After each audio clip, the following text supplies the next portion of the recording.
Salut à tous, on se retrouve pour l'épisode 1549 du Zap Image. On commence aujourd'hui en ce 13 août avec pas mal d'anniversaires aujourd'hui. Tout d'abord, le défenseur du Paris Saint-Germain, Presnel Kimpembe, fête aujourd'hui ses 26 ans. Il y a aussi le jeune Riqui Puig qui fête aujourd'hui ses 22 ans, jeune Blaugrana. L'ancien parisien Lucas Moura fête aujourd'hui ses 29 ans. L'attaquant brésilien Paul Lirola, l'ancien joueur de Marseille. Il aimerait revenir du côté de Marseille. Actuellement, il est du côté de la Fiorentina.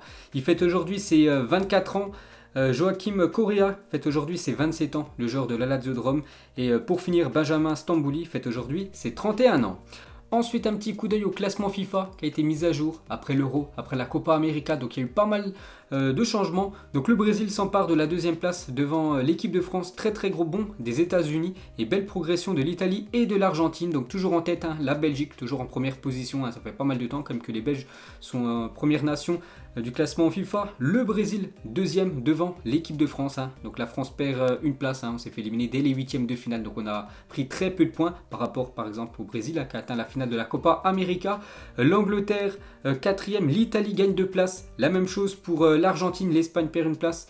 Grosse descente pour le Portugal qui perd 3 places, les Portugais, le Mexique plus de places et gros bond des États-Unis, plus 10 places gagnées pour les USA qui sont dans le top 10. N'oubliez pas qu'ils ont gagné la Nation League, donc sur le continent nord-américain. Ils ont gagné il y a quelques jours aussi la Gold Cup. Donc en gros c'est ce qui vaut au championnat d'Europe en Europe, mais là cette fois-ci sur le continent américain. Donc plus 10 pour les États-Unis. Donc voilà ce classement FIFA. On peut voir dans le top 5 les points pris par toutes les nations. Donc la Belgique plus 39, le Brésil plus 55, la France seulement plus 5, l'Angleterre plus 66 et l'Italie plus 103, vu que bien sûr ils ont gagné l'Euro. Ensuite aujourd'hui, événement aussi ce vendredi 13, pourquoi? Parce que ce soir la Première Ligue, la Bundesliga et la Liga reprennent avec des matchs. Brentford contre Arsenal pour la Première Ligue, Gladbach contre le Bayern Munich pour la Bundesliga et Valence contre Retafe pour la Liga. Donc voilà, 3 autres championnats reprennent après celui de la Ligue 1. Donc il ne reste plus que la Serie A qui reprend semaine prochaine. On peut voir le programme de ce soir, donc les 3 matchs que je vous ai dit. Et en Ligue 1 ce soir, il y a Lorient qui joue contre l'AS Monaco. Ensuite, on ouvre la page Lionel Messi, donc encore pas mal d'infos sur Léo Messi, c'est que j'en parle beaucoup actuellement. Et voilà, ça reste quand même un transfert incroyable qui a été réalisé ces dernières heures. Donc la une du journal L'équipe, les nouveaux Galactiques. Donc fort de son trio exceptionnel Mbappé, Messi, Neymar, ce Paris Saint-Germain rappelle le Real Madrid du début des années 2000 quand Zidane, Ronaldo et Beckham notamment incarnaient les Galactiques du côté du Real Madrid. Donc pour parler de Lionel Messi, donc hier il a participé à son premier entraînement. Donc je vous avais dit, dès que j'ai des photos, je vous les propose. Donc voilà les premières photos de Lionel Messi du côté du centre d'entraînement du PSG. Un premier entraînement pour lui avec ses nouveaux coéquipiers. Donc voilà, tout heureux comme Lionel Messi dans son nouveau club qui est le Paris Saint-Germain. Et le duo est reformé, donc ce duo légendaire. Donc Messi avec Neymar. Donc on a hâte maintenant de voir ce que ça va donner en Ligue 1 et surtout en Ligue des Champions. Donc Neymar et Lionel Messi, le duo magique est de retour en 2017. C'était du côté du Barça et maintenant ces deux joueurs évoluent en Ligue 1. Et toujours sur ce duo formidable, donc une déclaration de Messi sur Neymar. J'ai vraiment hâte de jouer avec Neymar après avoir été séparé un certain temps. Donc Neymar avait toujours dit qu'il voulait rejouer avec Messi. La même chose pour Messi, avait vraiment envie de rejouer avec son copain brésilien. Donc les retrouvailles entre Messi et Sergio Ramos, le capitaine du Barça et le capitaine du Real Madrid, réunis au Paris Saint-Germain. Donc première rencontre entre les deux, ont souvent eu pas mal de moments très chauds. Alors des classicos, maintenant ils sont amis du côté du Paris Saint-Germain, donc deux légendes quand même, ces deux-là. Messi qui a rencontré Kimpembe, donc Kimpembe a joué souvent contre Lionel Messi en Ligue des Champions. Cette fois-ci les deux appartiennent au même club. Et Kylian Mbappé qui était en mode silence radio depuis pas mal de temps, il n'avait même pas souhaité la bienvenue à Lionel Messi, il l'a fait hier sur ses réseaux sociaux. Bienvenue à toi Léo, en espérant que Mbappé prolonge au Paris Saint-Germain, même si ça sent le roussi en gros, voilà, il ne veut pas prolonger, mais en espérant que ces deux puissent jouer ensemble l'année prochaine sous les mêmes couleurs. Et toujours concernant le futur de Kylian Mbappé, donc Aurel Di Maria a dit hier, Mbappé, je ne pense pas qu'il va s'en aller, je pense qu'il ne trouvera nulle part ailleurs une meilleure équipe que celle-ci. Voilà, l'objectif de Kylian Mbappé, c'est de rejoindre le Real Madrid. Voilà, malheureusement pour le PSG. Ensuite, l'arrivée de Messi au Paris Saint-Germain a littéralement fait exploser les réseaux sociaux du club de la capitale. Donc sur Instagram, le Paris Saint-Germain a gagné plus de 4,5 millions de followers. Sur Twitter, plus de 2,5 millions de followers. Et sur Facebook, plus 1 million de followers pour cette équipe du Paris Saint-Germain avec l'arrivée de l'Argentin. Toujours avec Lionel Messi. Donc ça c'est une sacrée info, Donc il n'aurait pas reçu de prime à la signature, indique le Paris Saint-Germain et le clan du joueur. On avait parlé de plus de 50 millions d'euros de prime de signature. Et d'après le Paris Saint-Germain, le clan du joueur, tout ça, donc il n'aurait aucune prime de signature. C'est quand même incroyable. Son contrat comporte en revanche différentes primes.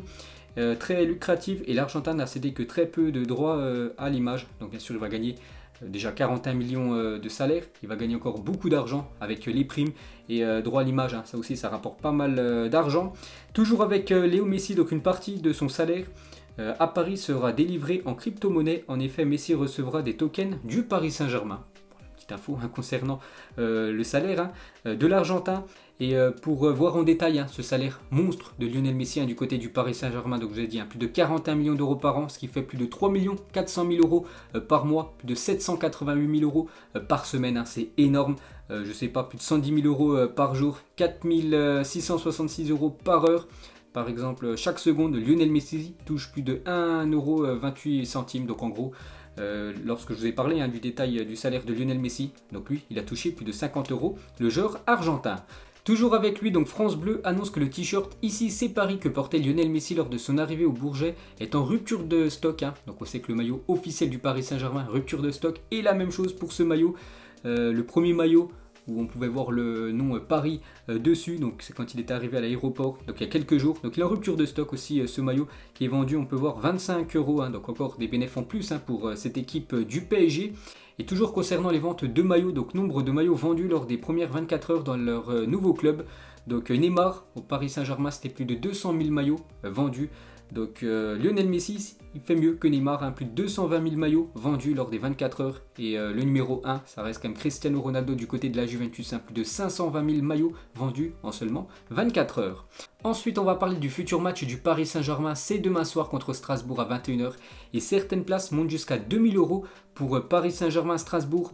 Donc même si le prix des places double, triple ou quadruple, on ira quand même. Là, on rentre dans une dimension où on est obligé d'y aller, indique un supporter du Paris Saint-Germain pour aller regarder ce match PSG-Strasbourg. Donc c'est pas garanti que Lionel Messi joue. Donc il sera présenté bien sûr à 19 h 30 comme toutes les autres recrues du Paris Saint-Germain. Mais jouer, ça m'étonnerait que Lionel Messi joue demain soir. On peut voir qu'il y a des places qui montent jusqu'à 2 000 € pour regarder ce match PSG-Strasbourg demain. N'oubliez pas qu'il y a un guichet fermé. Ensuite, l'effectif de l'AS Monaco, impatient d'affronter Messi selon Fabregas, très grand copain de Lionel Messi. Tous les garçons sont super excités, pour certains, ils ne faisaient que rêver de cela. Et maintenant, ils ont beaucoup d'enthousiasme en sachant qu'ils vont jouer contre Lionel Messi lors des deux matchs entre Monaco et le Paris Saint-Germain cette saison en Ligue 1. Et certains joueurs de Ligue 1 qui étaient sur le départ veulent maintenant rester suite à la venue de Lionel Messi au Paris Saint-Germain. Ils veulent jouer contre lui et le côtoyer dans le championnat français. Ensuite, une déclaration de Nasser, le président du Paris Saint-Germain. Il a dit: je veux être très clair, ça n'a rien à voir avec la Coupe du Monde. C'est un projet sportif pour un club français. On travaille pour le Paris Saint-Germain et l'amour de ce club. On fait ça avec passion et avec stratégie, mais ça n'a rien à voir avec ça, parce qu'il y en a qui pensent que l'arrivée de Lionel Messi, c'est par rapport à la Coupe du Monde l'année prochaine au Qatar, voilà, pour promouvoir le Qatar. N'oubliez pas que le Qatar, c'est eux les propriétaires quand même du Paris Saint-Germain. L'année prochaine, la Coupe du Monde est au Qatar. Donc Nasser dit que ça n'a rien à voir, bien sûr. Toujours avec Nasser, donc une déclaration qui date, c'était il y a 10 ans. En 2011, il a dit: on ne veut pas acheter Messi, on veut former le nouveau Messi, faire du Paris Saint-Germain un club fort. Ce n'est pas seulement acheter des joueurs, c'est aussi s'appuyer sur le centre de formation, trouver le nouveau Messi, l'un de mes rêves. Donc c'est vrai que le Paris Saint-Germain quand même sort très peu de joueurs, enfin ils en sortent quand même, par exemple Kouassi, Kingsley Coman, mais ils finissent très rarement dans l'équipe première quand même du Paris Saint-Germain. Donc voilà ce qu'il avait dit il y a 10 ans. Bon, maintenant on voit que c'est pas très véridique, parce que voilà, du coup il a quand même acheté le vrai Lionel Messi. Ensuite, toujours avec le PSG, donc hier j'avais dit que Nasser voulait que le Parc des Princes augmente en capacité. Donc actuellement la capacité max c'est plus de 49 500 place du côté du Parc des Princes. Donc Emmanuel Grégoire, premier adjoint au maire de Paris à propos de l'agrandissement du Parc des Princes, il a dit: nous travaillons sur des scénarios d'extension autour de 55 000 à 60 000 places maximum. Il sera sans doute impossible d'aller au-delà. parce qu'oubliez pas que le Parc des Princes, déjà en plein Paris et surtout en dessous, il y a le périphérique parisien qui passe, donc c'est très compliqué à faire un stade de plus de 80 000 places, c'est ce que voulait Nasser. Toujours avec Lionel Messi, il revient sur son départ du FC Barcelone. Donc il a dit: mon père est venu à la maison, il s'était réuni avec Laporta le matin, il m'annonce la nouvelle et là, le coup de blues, on a pleuré, on était triste et on a dû trouver une tactique pour le dire aux enfants du mieux possible, bien sûr, vu que c'est complètement un changement de vie pour Lionel Messi qui a vécu quasiment toute sa vie du côté de l'Espagne et là il doit changer de pays, changer de langue, changer d'environnement du côté de Paris. Donc en espérant que toute sa famille s'adapte très bien à la vie parisienne. Ensuite, du côté de Barcelone, on peut voir que le FC Barcelone continue à vendre des maillots Messi dans la boutique. C'est vrai que depuis quasiment plus de 10 ans, c'est lui qui vendait le plus de maillots. À chaque fois, Lionel Messi, bien sûr, du côté du club Blaugrana. Ils ont encore beaucoup de stock avec Messi, numéro 10 de cette équipe Blaugrana. Donc il continue bien sûr à vendre son maillot en Espagne. Donc une déclaration du directeur général du Borussia Dortmund sur les dépenses du Paris Saint-Germain. Donc il envoie un petit pic au PSG. Il a dit qu'il s'agit d'une concurrence déloyale qui sévit depuis déjà trop longtemps.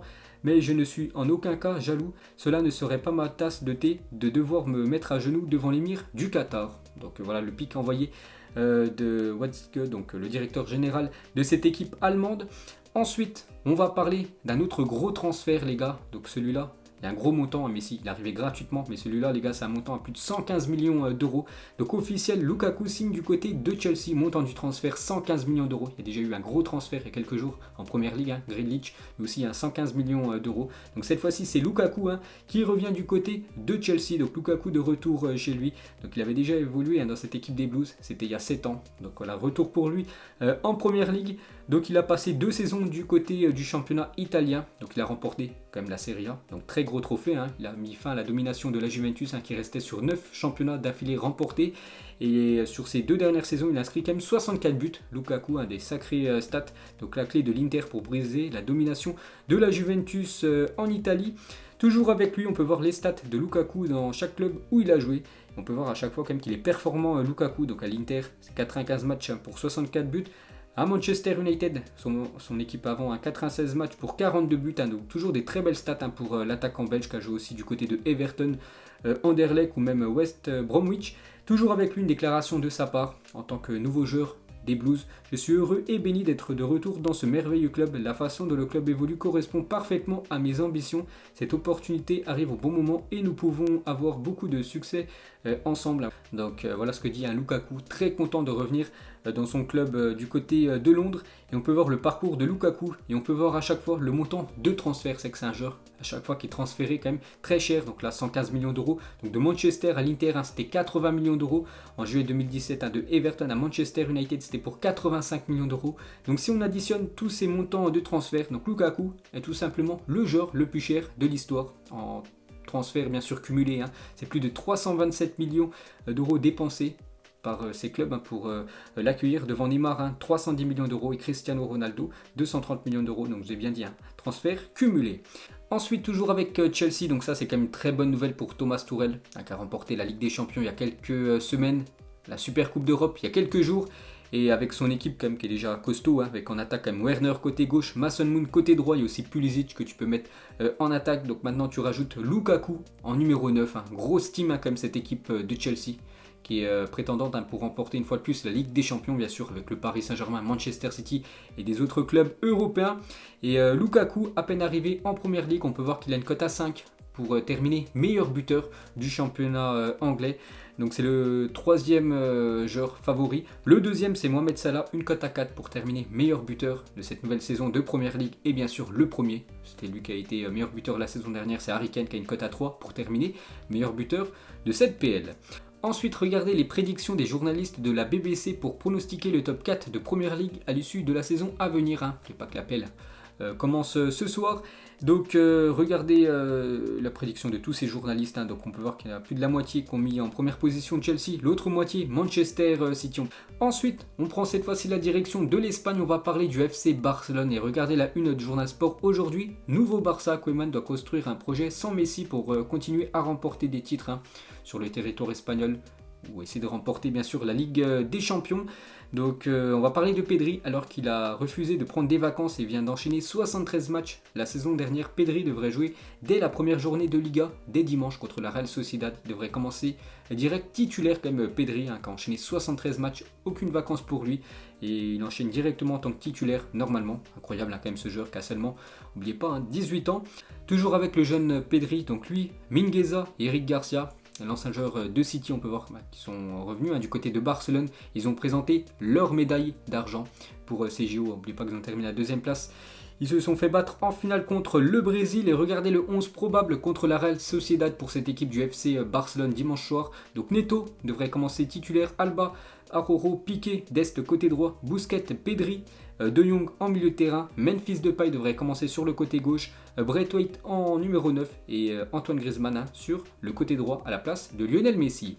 Toujours avec Koeman, donc il veut un autre attaquant, l'entraîneur a accepté la situation financière du club mais comprend qu'après le départ de Messi et la blessure d'Agüero, il a besoin d'un buteur. Donc voilà l'objectif du FC Barcelone, essayer de recruter un numéro 9 pour cette future saison. Mais voilà, c'est compliqué bien sûr, vu que le Barça a de gros problèmes financiers.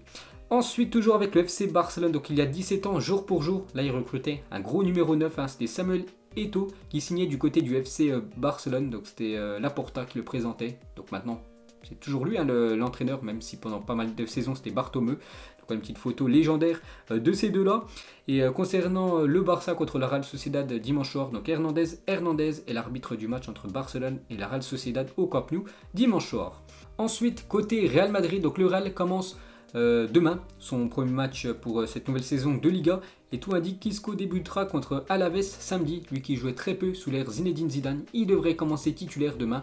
Le joueur espagnol, on va parler de Eden Hazard, travaillerait de manière intensive avec le préparateur physique du Real Madrid pour être affûté à la reprise de la Liga. Lui aussi devrait normalement, j'ai bien dit normalement, commencer titulaire demain contre Alaves. Et concernant le Santiago Bernabéu, donc le stade du Real Madrid, donc les travaux au Bernabéu entrent dans une phase décisive. 3 équipes se relayent 24 heures sur 24 afin que le stade soit prêt pour le match contre le Celta Vigo le 12 septembre prochain et que les supporters puissent accéder à l'enceinte en toute sécurité pendant que les travaux se poursuivront. N'oubliez pas que l'équipe du Real Madrid va jouer ses 3 premiers matchs à l'extérieur et après ils joueront enfin à domicile normalement au Santiago Bernabéu. Ensuite, regardez la une cette fois-ci du journal AS, aujourd'hui en Espagne, la nouvelle galaxie bien sûr par rapport à cette nouvelle saison de Liga.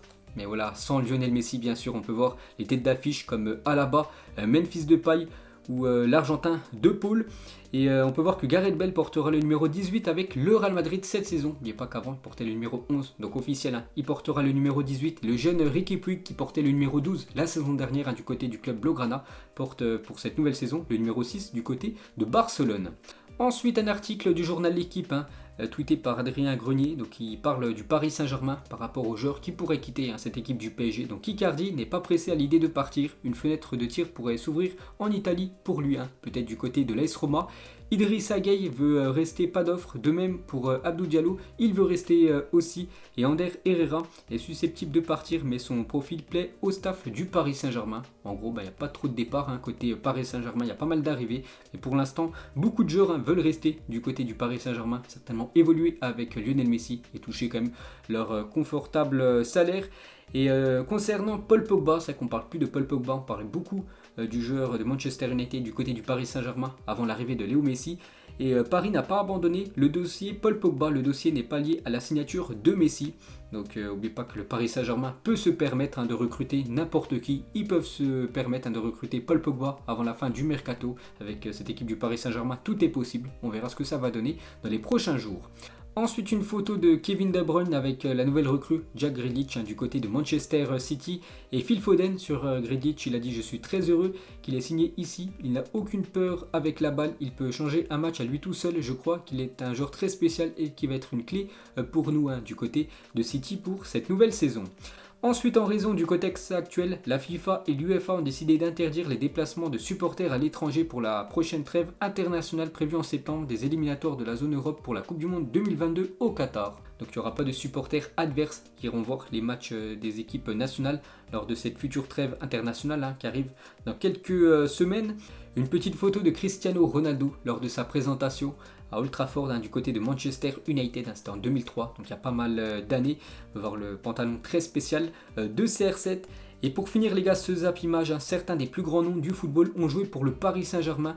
Donc n'hésitez pas à mettre en commentaire pour ceux qui veulent bien sûr, pour vous le top 3 des plus grosses recrues de l'histoire du Paris Saint-Germain. Donc moi je vais vous donner mon podium, donc déjà la plus grosse recrue pour moi direct, bien sûr c'est Lionel Messi. En deuxième position je mettrai Ronaldinho et en troisième position, il y a quand même du très beau monde, voilà, Sergio Ramos, Beckham, Zlatan, Neymar, je mettrai voilà, le Brésilien Neymar quand même en troisième position. Donc voilà les gars, la fin de ce Zap Image 1549. Donc si ça vous a plu, un petit like, on se retrouve demain pour le prochain épisode. Ciao à tous.